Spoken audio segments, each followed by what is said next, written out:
The first month was filled with arguments. Junho wanted to lead with music. Sound is universal, he said. Mathematics governs harmony. Even aliens will understand beauty. Sujin disagreed. Beauty is subjective. What moves us may mean nothing to them. We need to speak to something deeper, something biological. The instinct to protect, to nurture, to survive.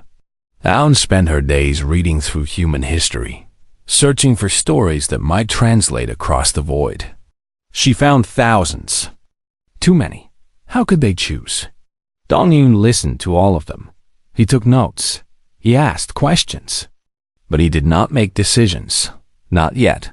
Yuna worked on the technical problems. The alien signal had shown her how they communicated, the frequencies they used, the way they encoded information. She built equipment that could match their methods. She tested it again and again, making sure their message would be received. One night, Taiho called her from the institute. He had continued analyzing the original alien transmission, looking for details the others might have missed. "I found something," he said. "The emotional markers in their signal. They are not just decorations. They are the main content. The words carry meaning, but the feelings carry more. When they condemned us, they did not just say we were dangerous. They felt it. They broadcast their fear directly." Yuna understood immediately. So if we want to reach them, we need to do the same thing. We need to broadcast feeling, not just information. Yes, but human emotion is different from theirs. We need to find common ground, something every sentient being shares. Yuna brought this information to the team. It changed everything. "We've been thinking about this wrong," Dongyun said after hearing her report. "We have been trying to defend ourselves, to explain why we are not as bad as they think. But that is logic. That is argument. They have already made their logical decision. We need to reach them somewhere else." "Where?" Hound asked. Dongyun was quiet for a long moment. Then he spoke slowly, as if discovering the answer as he said it. "Every species that survives must care for its young. Every species must have some reason to continue, some hope for the future. Every species must know what it means to love something enough to die for it. These are not human feelings. These are the feelings of life itself." The team began again with a new focus. Hound stopped looking for stories of heroes and achievements. Instead, she searched for stories of ordinary people doing extraordinary things for those they loved. A grandmother who walked through a war zone to bring medicine to her dying husband. A father who worked in a dangerous factory for 30 years so his children could go to school. A girl who gave her last food to a stranger's baby during a famine. These stories had no glory, no victory, no reward. They were simply acts of love, performed by people who would never be remembered. Junho created music to carry these stories. Not triumphant symphonies, but simple melodies. Lullabies that mothers sang to their babies. Work songs that farmers hummed in the fields. The quiet tune a man whistled while walking home to his family. Sujin encoded the emotional content directly into the signal itself. She used the patterns Taiho had discovered, adapting them to human feeling. Every story would carry not just words, but the weight of what those words meant. The listener would not just hear about love. They would feel it. The months passed. The work was exhausting. They slept in the facility, ate meals at their desks, forgot what sunlight looked like. Yuna almost quit twice.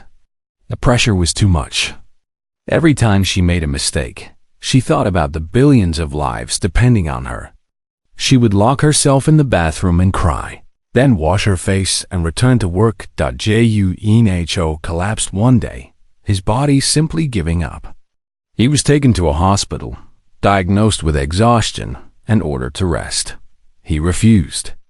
After 3 days, he was back at his desk, composing. Minji protected them from the outside world. Politicians demanded updates. Military leaders wanted control of the project. Foreign governments wanted to add their own content. She fought them all, burning every favor she had earned in her career. They do not understand, she told Dong Yun one night, exhausted. They want to send threats, warnings, demonstrations of power. They do not see that strength is what got us here. We need to show something else. Dong Yun nodded. He was writing the framework of the message, the structure that would hold everything together. He had decided to build it around a single question. What would you sacrifice to protect those you love? Not a boast, not a threat, just a question. And then, story after story of humans answering that question. Ordinary people giving everything for those they cared about. No explanation, no justification. Just the truth of what humans did when love demanded it. 3 months before the fleet was scheduled to arrive, the transmission was complete. It was 7 hours long when compressed. Millions of human lives reduced to a stream of data. Stories of love and sacrifice. Music that carried emotion across the void. A question that asked the aliens to remember why they had ever cared about anything at all. The team gathered in the transmission room for the final broadcast. Yuna sat at the controls. Her hands did not shake anymore. She had moved past fear into something calmer. Ready? Dong Yun asked. She nodded. They pointed their antenna toward the approaching fleet and began to transmit. The signal raced outward at the speed of light, carrying the heart of humanity toward the beings who had decided to destroy them. There was no way to know if it would work. No way to know if anyone would even listen. But they had done everything they could. They had shown what they were. Now all they could do was wait. The station floated in the darkness between stars. It was old, older than most species could remember. The beings who built it had died long ago, but their creation remained. Now it served as a meeting place for the 12 races who controlled this arm of the galaxy. They called themselves the Tribunal. High Arbiter Valis stood at the center of the great chamber. His body was made of living crystal, pale blue, and humming with energy. Light passed through him and scattered into rainbows on the walls. He had served the Tribunal for 600 years. He had seen species rise and fall. He had ordered the death of worlds. Today, he would do so again. The matter before us is soul-free, he said. His voice echoed through the chamber, reaching the 11 other representatives. The species calls itself human. They live on the 3rd planet of an unremarkable star. A hologram appeared in the center of the room. A blue and green world, wrapped in white clouds. Beautiful in its way, fragile. We have watched them for 300 of their years, Valith continued. Our observers have studied their history, their wars, their science. The predictive engines have run their calculations 1,000 times. He paused. The chamber was silent. Every model reaches the same conclusion. If humanity is allowed to continue, they will develop faster than light travel within 2 centuries. Within 5 centuries, they will expand beyond their home system. Within 2,000 years, they will destabilize this entire region of space. One of the representatives, a being made of dense gas contained in a magnetic shell, spoke up.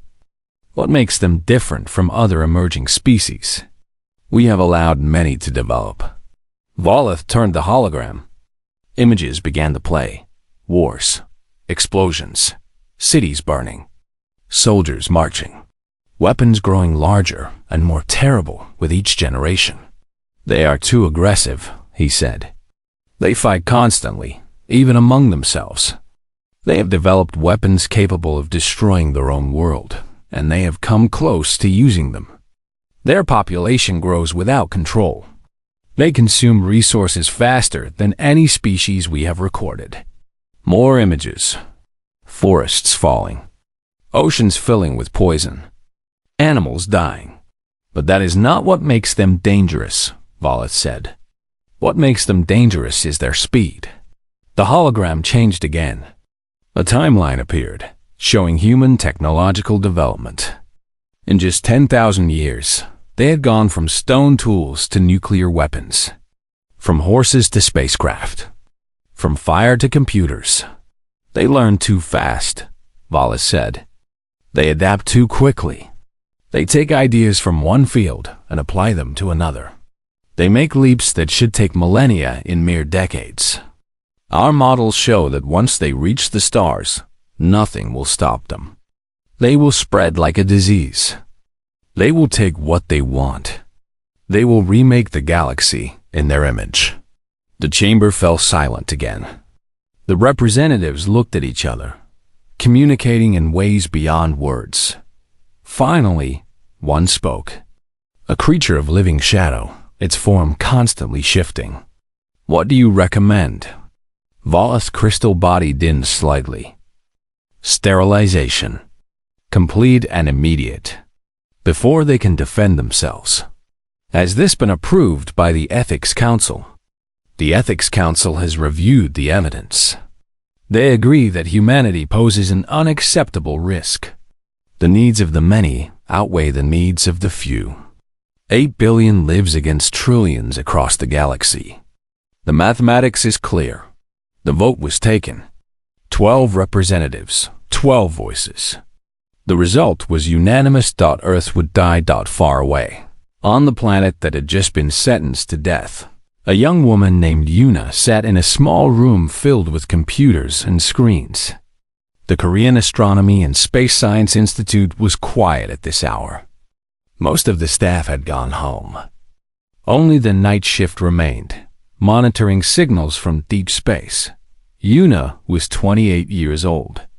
She had studied engineering in Seoul, then communications technology in Daejeon.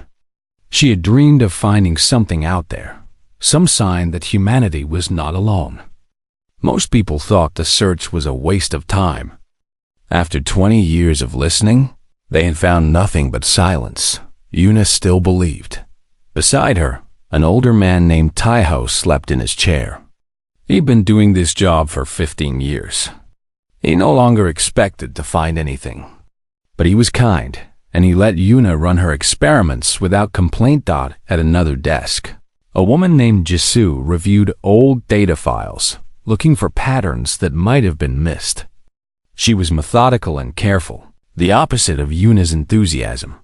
The clock on the wall showed 3:47 a.m.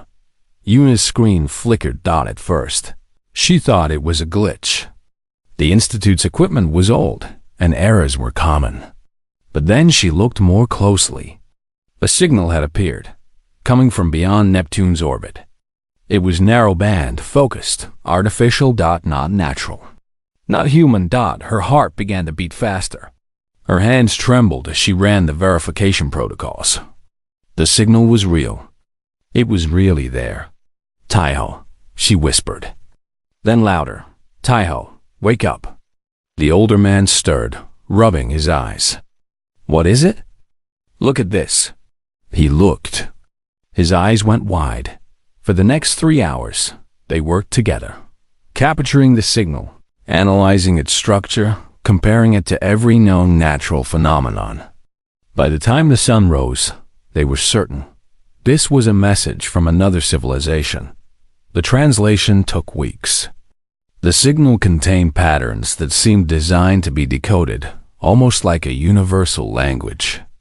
Mathematics first, then simple concepts, then more complex ideas. Yuna barely slept. She ate at her desk. She dreamed in alien symbols. When the meaning finally became clear, she wished she had never found it. The message was not a greeting. It was not an invitation to join a community of stars. It was a notification. Humanity had been judged. Humanity had been found guilty. An extermination fleet was already on its way. Yuna sat alone in the quiet room, staring at the decoded text on her screen. Outside, people went about their lives. They drove to work. They kissed their children. They worried about small things, ordinary things. They did not know that they had 11 months to live. Yuna picked up the phone, and called her supervisor. Her voice was steady, even though her hands shook. "We need to contact the government," she said. "Something is coming." The president of Korea read the report 3 times. Then she read it again. The words did not change. "This is confirmed?" she asked. "Yes, Madam President," said the director of the Space Institute. "We have verified the signal with 3 independent facilities. The Americans and Europeans have confirmed as well. The message is real." The president set down the papers. She was 62 years old. She had survived political scandals, economic crises, and threats from the North. She had never imagined facing something like this. 11 months, she said quietly. "Yes, Madam President." "Does the public know?" "Not yet.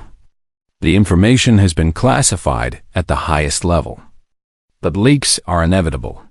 We have perhaps 2 weeks before the truth spreads." The president stood and walked to the window. Seoul stretched out below her, millions of lights glittering in the darkness. Millions of lives. What can we do? The director had no answer. Within days, the leaders of every major nation knew the truth. Emergency meetings were held in secret. Military experts presented their analyses. The conclusions were always the same. Humanity had no weapons that could reach the alien fleet. Their fastest rockets would take years to reach the edge of the solar system. Their nuclear missiles were designed to hit targets on Earth, not ships traveling between stars. Even if they could somehow attack the aliens, they knew nothing about their technology or defenses. Some leaders proposed building underground shelters.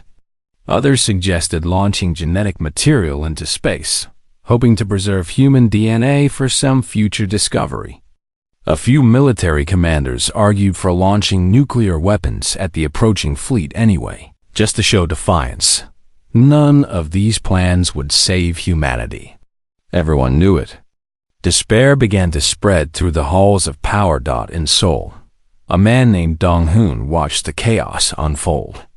He was 65 years old, a retired diplomat who now taught international relations at a small university. He had spent 40 years negotiating with difficult people. He had helped end conflicts that seemed impossible to resolve. He understood that every enemy, no matter how powerful, had something they wanted, something they feared. The question was, what did the aliens want? A knock came at his office door. He opened it to find a young woman standing in the hallway. She was dressed in a government suit, her face tired but determined. "Professor Dong-yoon?"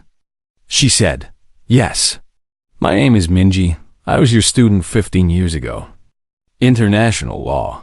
He looked at her more closely. Yes, he remembered now. A serious girl, always asking difficult questions. "You work for the government now," he said, double quotes, "yes, and I need your help." She explained the situation. The military options had failed. The political leaders were paralyzed. But a small group within the government believed there was another way. Not to fight the aliens, but to talk to them.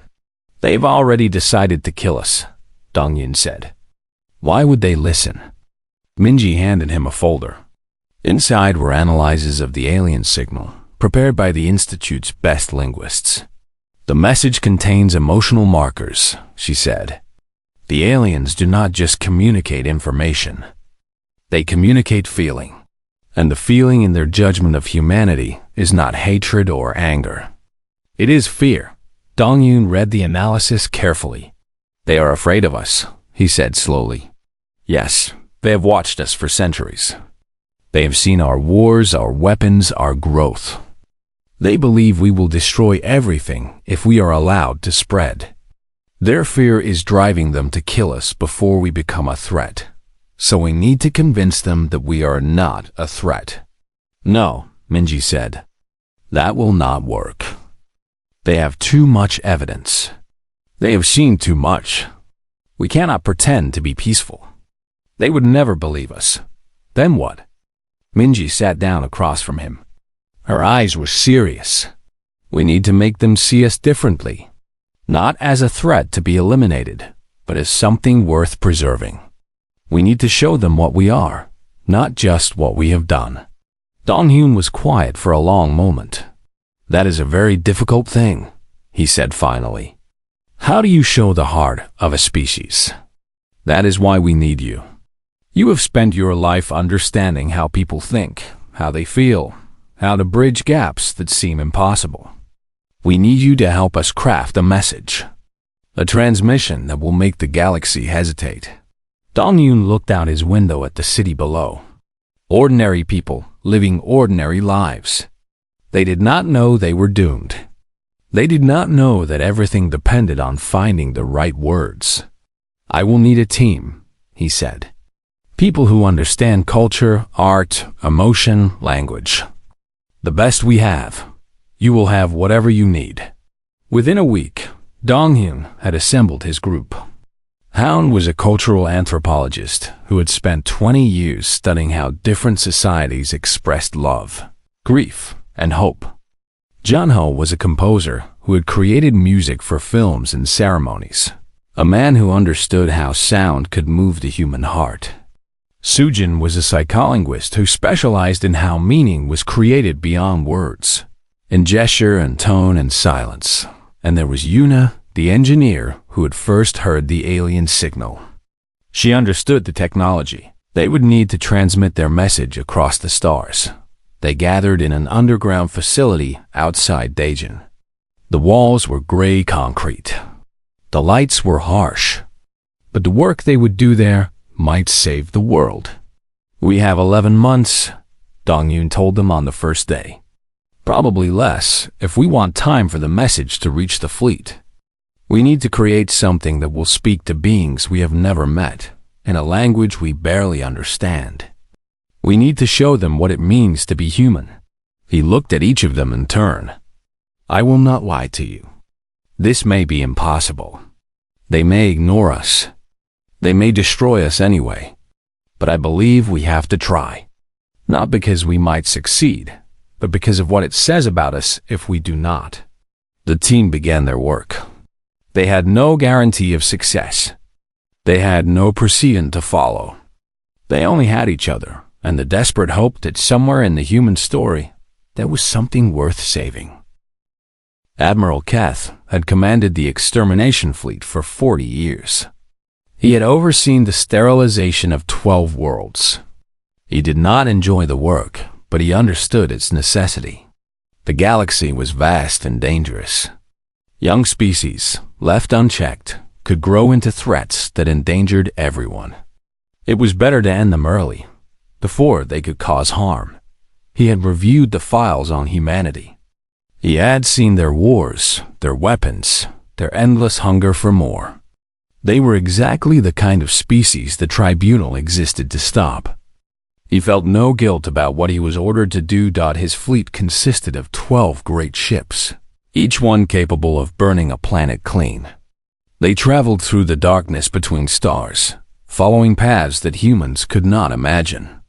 In 3 months, they would reach Sol 3. In 3 months, the threat would be ended. Then the transmission arrived. Keth was in his command chamber when his communications officer reported an incoming signal. It is coming from the target planet, she said. Narrowband, using our own frequency protocols. They have learned how to speak to us. Interesting, Keth said. They are more advanced than we expected. Let me hear it. The transmission began to play. At first, Keth listened with professional interest. He noted the technical skill involved in matching their communication methods. He recognized the emotional encoding, though the feelings carried were strange, different from any species he had encountered. Then the stories began. A woman walking through fire and death to reach her husband. A man working until his body broke so his children could have better lives. A mother giving up her food, her safety, her future, for a child that was not even hers. Keth found himself leaning forward.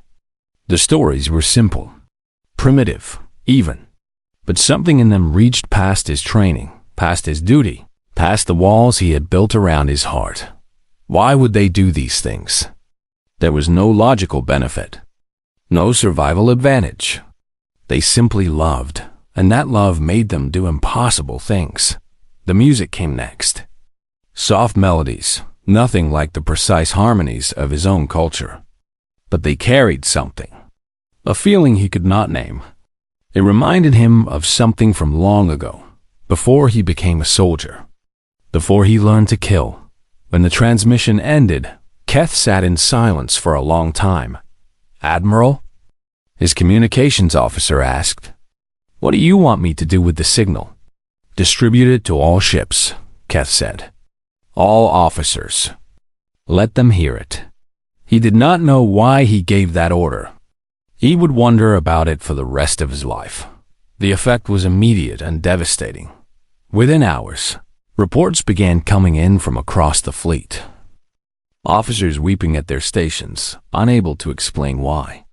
Soldiers abandoning their posts to sit in silence, playing the human lullabies on repeat. Arguments breaking out between crew members who had served together for decades.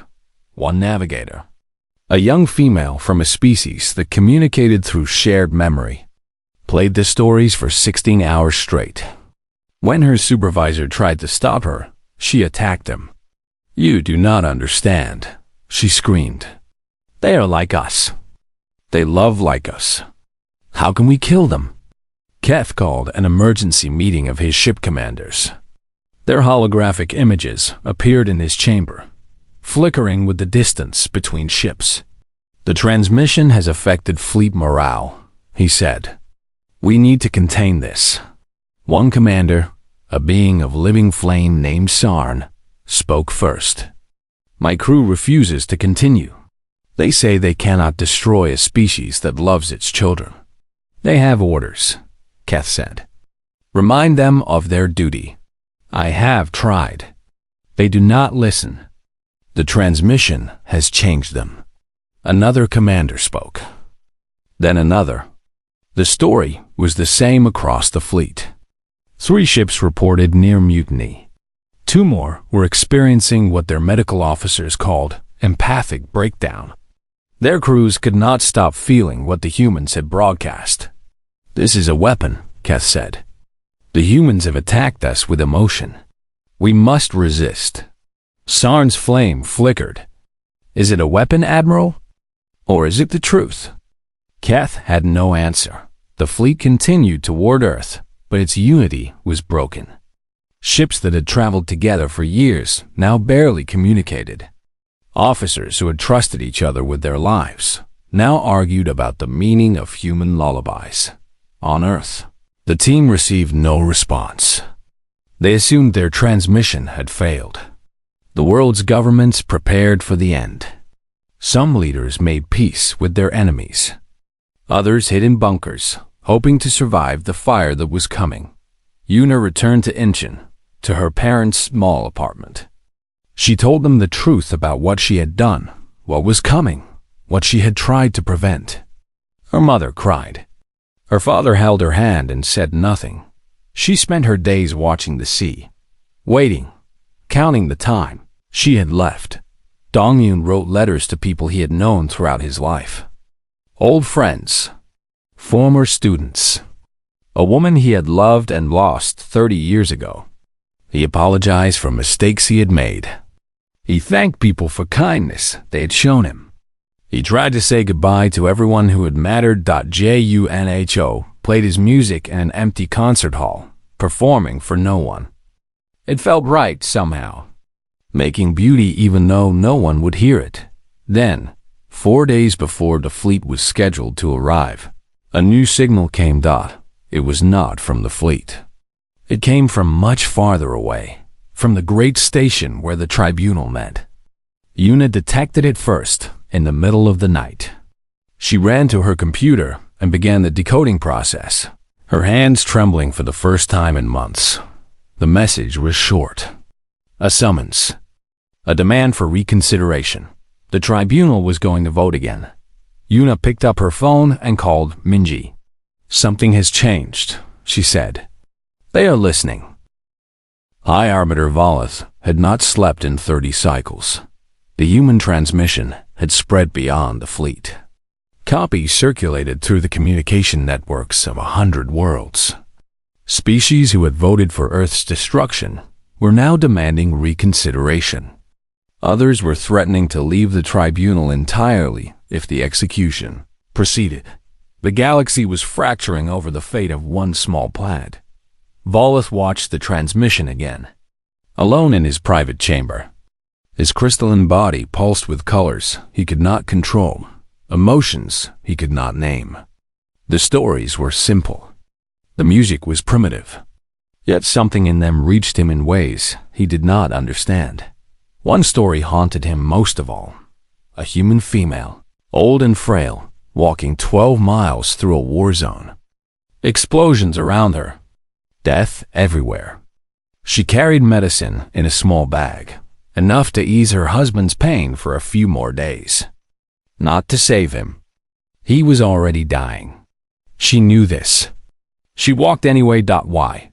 Volith had asked this question 100 times. His advisors had no answer. His predictive engines could not calculate the benefit. By every measure they knew, her actions made no sense. But she had done it anyway.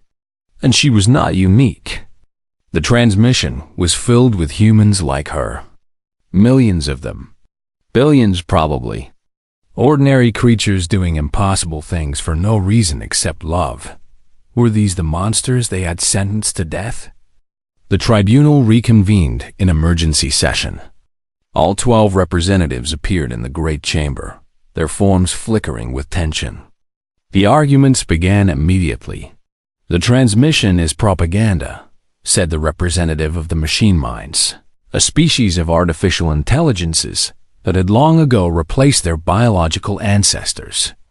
"It shows only selected examples. The humans have also committed genocide, environmental destruction, endless war. We can't let emotion override data." "But the emotion is data," argued Sarn, who had traveled from the stalled fleet to speak in person. His flame burned low, troubled. "The capacity to feel as they feel, to love as they love, is information about what they are. We cannot ignore it. If we spare them, what precedent does that set? Every condemned species will flood us with emotional appeals. Our entire system of judgment becomes meaningless. Perhaps our system of judgment is already meaningless. Perhaps we have been measuring the wrong things." The arguments continued for days. Representatives who had been allies for centuries now stood on opposite sides. Ancient agreements strained under the weight of one impossible question. What did humanity deserve? Finally, the vote was called. 12 voices. 12 choices. The result would determine if 8 billion lives continued or ended. 6 voted for destruction. The arguments were logical, practical, based on centuries of evidence about the dangers of unchecked expansion. Humanity was a risk. Risks must be eliminated. 6 voted for mercy. The arguments were emotional, uncertain, based on something harder to define. Humanity was also beauty. Beauty should be preserved. A tie. For the first time in the tribunal's history, a tie. All eyes turned to Volith. As High Arbiter, he held the deciding vote. He stood in the center of the chamber, light streaming through his crystal body. He thought of his duty. His species had created the tribunal to protect the galaxy. They had given him this role because they trusted his judgment. But what did his judgment say? He thought of the grandmother. 12 miles through a war zone. For a man who was already dying. Why? Because she loved him. Because love did not calculate costs and benefits. Because some things mattered more than survival. Was that dangerous? Yes, the humans could not be controlled. They would spread and grow and change everything they touched. They would make the galaxy messy and unpredictable and strange. But perhaps the galaxy needed to be changed. Perhaps order was not the highest good. Perhaps there was something valuable in beings who would walk through fire for those they loved. Volith made his choice. "I vote to spare Earth," he said. The chamber erupted. Some representatives celebrated. Others shouted in protest. The machine minds announced they would formally oppose the decision. The beings of shadow withdrew without a word, but the vote stood. Humanity would live. There would be conditions, of course. Restrictions on expansion. Monitoring of technological development. Any act of aggression would result in immediate annihilation. Humanity would exist on probation, watched by the galaxy, judged by every action they took, but they would exist. The fleet withdrew. 12 great ships turned away from Earth and disappeared into the darkness between stars. On Earth, the news arrived at dawn. Una was standing on the roof of her parents' building, watching the sun rise over Incheon Harbor. The sky was orange and pink, beautiful in a way she had stopped noticing months ago. Her phone rang. It was Minji. Her voice was breaking. "They are leaving. The fleet is withdrawing." Una, it worked. It worked. Una did not speak. She could not speak. She sat down on the cold concrete and cried. Not from sadness, not from joy, from something larger than both, a release of pressure she had carried so long she had forgotten what it felt like to be free. Around the world, people woke to the news. Some celebrated in the streets. Others prayed. Many simply held their families and said nothing, grateful for another day. Dongyun heard the news in his small apartment. He poured himself a drink, a cheap whiskey he had been saving for a special occasion. He raised his glass to the empty room. "Not bad," he said quietly. "Not bad for a species of monsters." Junho began composing again, new music for a new era.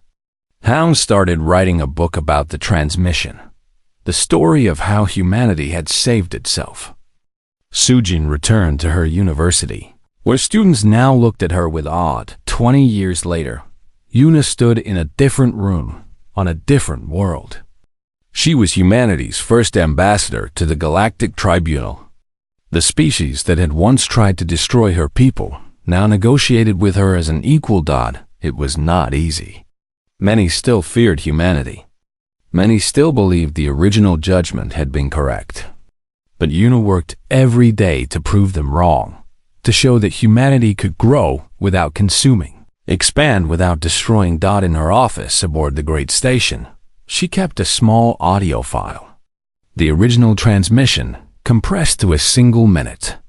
Sometimes, late at night, she played it for herself, the music, the stories, the question that had saved them. What would you sacrifice to protect those you love? Humanity had answered. The galaxy had listened. And against all odds, against all logic, against everything that should have happened, the small blue planet and its fragile, dangerous, beautiful people had survived, not because they were strong, not because they were smart, but because somewhere in their messy, violent, hopeful hearts, they knew how to love. And in the end, that had been enough.